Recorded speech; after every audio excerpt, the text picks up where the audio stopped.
The majority of the estate is designated to Rosalind Chen and her 2 children, the attorney read aloud, his voice steady, professional, completely unaware of the ground shifting beneath me, along with the property at 4471 Larkspur Lane. I sat in that conference room, staring at a name I had never once heard in 31 years of being my father's only child, watching my mother's hand grip the armrest of her chair so tightly her knuckles went white. 2 hours later, I found Rosalind's Instagram account, and everything I thought I knew about my father's business trips collapsed in a single scroll. If you've ever been betrayed by someone you trusted, hit the wink button now. If you've ever stayed silent while someone underestimated you, comment here below. And subscribe to Story Retribution, because today's ending proves that karma always arrives, just not when people expect it. My father, Marcus, worked as a regional sales director for a medical equipment company, a career that had required frequent travel for as long as I could remember. 3, sometimes 4 business trips a month, usually 2 to 3 days at a time, occasionally stretching to a full week when quarterly conferences rolled around. I grew up understanding this as simply the shape of my father's career, the rhythm our entire family had built our lives around for over 2 decades. My parents' marriage always seemed stable to me, if not particularly passionate in the way I sometimes noticed in other families. My mother worked as a high school counselor, kept our household running with quiet efficiency, and never once, in all my years growing up, expressed suspicion or concern about my father's frequent absences. I assumed, the way children generally assume about their parents' relationships, that everything beneath the surface matched what I saw on top of it.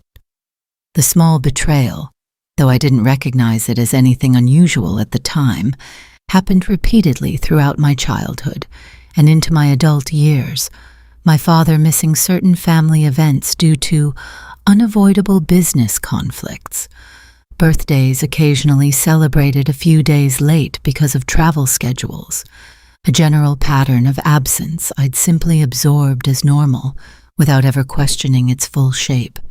My father passed away 8 weeks ago from a sudden heart attack while traveling for work, the same kind of business trip he'd taken hundreds of times throughout my life.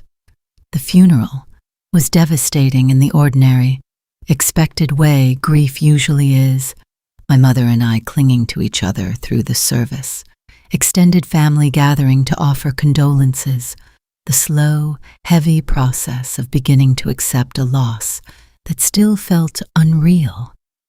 The bigger betrayal began revealing itself 6 weeks later during the formal reading of my father's will, something my mother and I attended together, expecting a straightforward distribution of assets between the 2 of us, his only immediate family.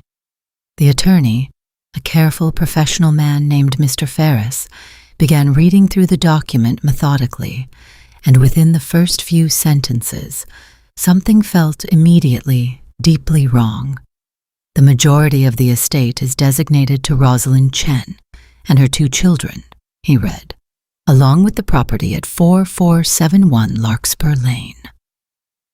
I remember the specific silence that followed, my mother's hand gripping the armrest of her chair, my own mind struggling to process a name I had never once heard throughout 31 years of being my father's only child.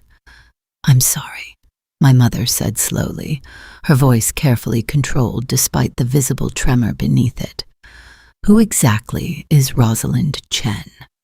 Mr. Ferris paused, glancing between us with visible discomfort, clearly realizing he was about to deliver information neither of us possessed. "I apologize," he said carefully. "I assumed this had already been discussed within the family. Rosalind Chen is listed in your husband's estate documents as his spouse." The word spouse hit the room like something physical. "That's not possible," my mother said, her voice rising slightly now. "I'm his wife. We've been married for 33 years. Mr. Ferris, growing visibly uncomfortable, explained carefully that the estate documentation listed a marriage to Rosalind Chen, dated approximately 11 years earlier, in a different state, along with 2 minor children listed as dependents, their birth certificates naming my father as their father. I sat there, completely frozen, trying to reconcile 11 years of a second marriage, 11 years of 2 additional siblings I had never known existed, against a lifetime of believing I understood my father's life completely.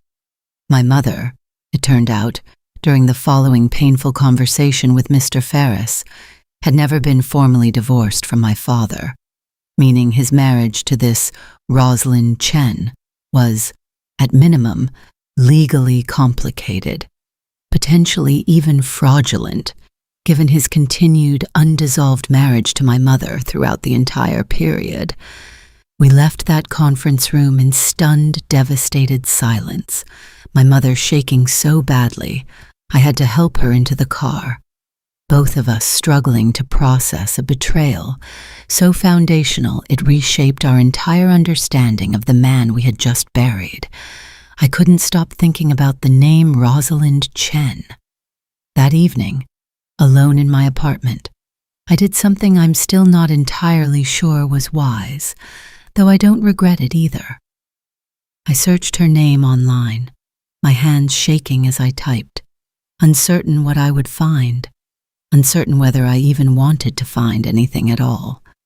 Her Instagram account appeared almost immediately, set to public, filled with years of photographs I scrolled through in growing, sickening horror. Family vacations to destinations I recognized instantly, from photographs my own family had taken during supposedly separate trips. The same beachfront resort in Cabo my father had described as a work conference 4 years earlier, the same mountain cabin he'd claimed was a team retreat 2 summers ago. Birthday celebrations for 2 children, a boy and a girl, spanning years of photographs showing them growing up, their features carrying an unmistakable resemblance to features I recognized immediately from my own childhood photographs, features I recognized from my own father's face. I found photographs of my father directly, dozens of them, spanning over a decade, celebrating birthdays, holidays, ordinary Tuesday dinners with a family I never knew existed. In several photographs, he wore a wedding ring I recognized, one I'd always assumed was simply his and my mother's original wedding band, worn continuously throughout my entire childhood. I sat with my laptop that night until nearly 4 in the morning, scrolling through 11 years of an entire second life my father had built and maintained in complete parallel to the family I'd always believed was his only one. The most devastating discovery came around 1 in the morning, a photograph captioned simply, "Family trip, can't believe how big they're getting," dated the exact same week I had celebrated my own college graduation, an event my father had attended, sitting in the audience, taking photographs, telling me afterward how proud he was, all while apparently having already built years of an entirely separate family life running alongside mine. I didn't sleep at all that night. The following morning, exhausted and raw, I called my mother, and together we decided we needed to understand the full scope of what had happened before deciding how to move forward with anything, including the estate proceedings now legally complicated by his undissolved marriage to her.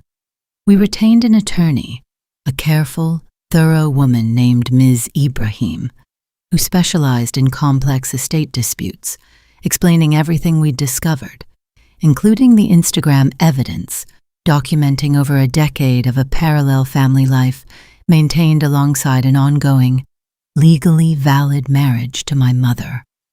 Ms. Ibrahim explained that my father's marriage to Rosalind Chen was, given his continued legal marriage to my mother, technically bigamous and therefore invalid, meaning Rosalind's legal claim to the estate as a spouse carried significantly less weight than the will's original drafting had assumed.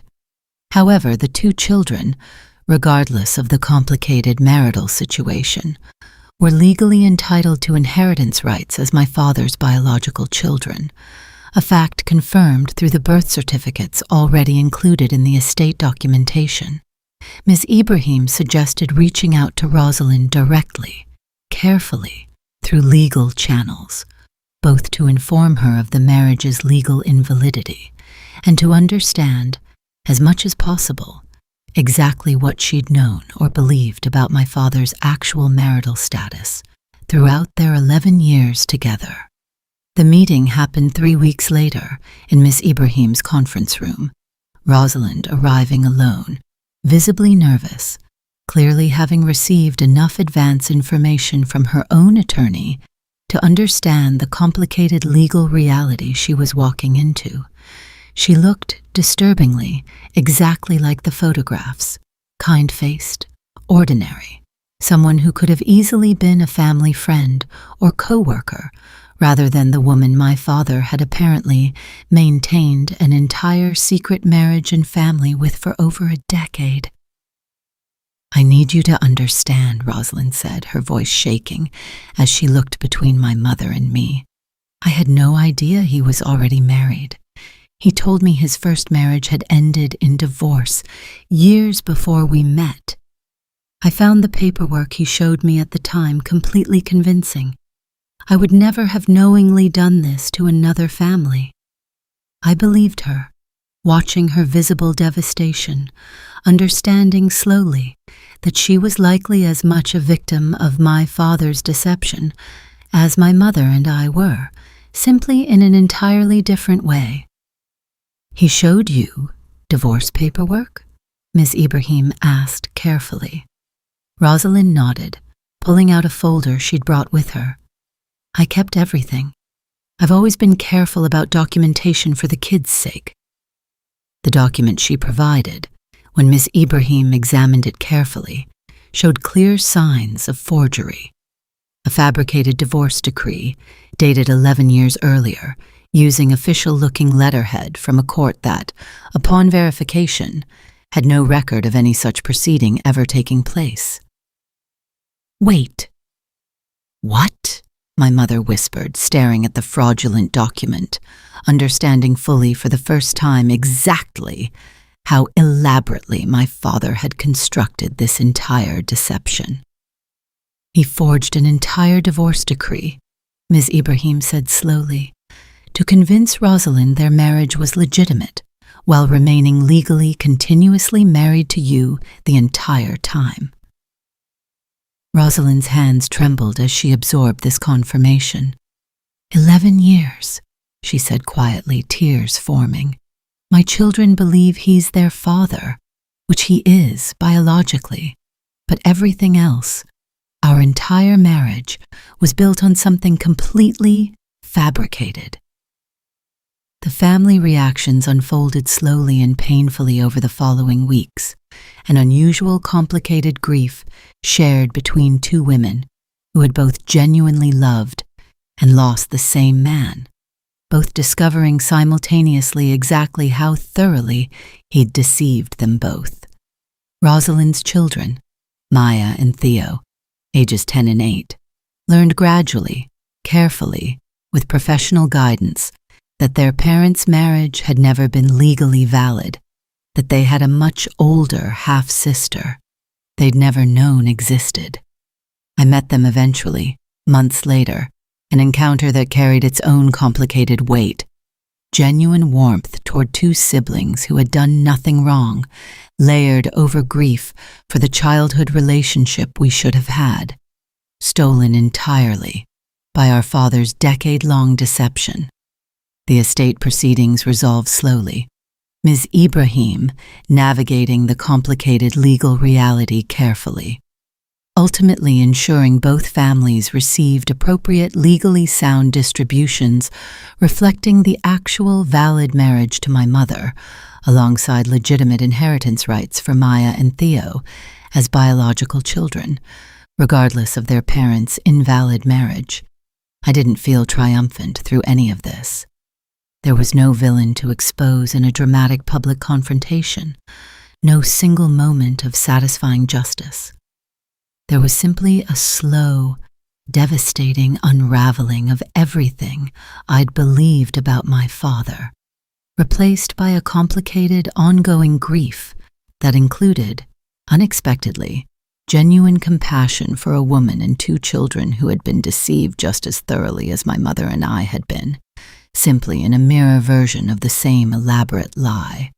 The emotional resolution that followed felt less like resolution, and more like a permanent, complicated adjustment to a new, more accurate understanding of who my father actually was. My mother and I spent months in therapy together, processing not just his death, but the specific, devastating nature of discovering, simultaneously, that we'd lost him and that we'd never fully known him at all. The final lesson settled over me slowly. Months later, sitting across from Maya and Theo during a carefully arranged visit, watching them ask curious, innocent questions about a sister they were still learning to understand existed. My father had spent 11 years assuming that careful compartmentalization, elaborate documentation, and consistent absence explained away as business travel could indefinitely maintain 2 entirely separate family lives without either side ever discovering the other. He mistook both families' trust for something that would never require verification, never demand the kind of scrutiny that might eventually expose exactly how thoroughly he'd deceived everyone who loved him. He never imagined that his death would ultimately force both families into the same conference room, that a will reading would eventually connect 2 lives he'd spent over a decade keeping meticulously, deliberately separate. I never raised my voice through any of this, not in Mr. Ferris's office, not in Ms. Ibrahim's conference room, not during the difficult, ongoing process of understanding a father I'd apparently never fully known. There was no single dramatic confrontation, no clean, satisfying reveal.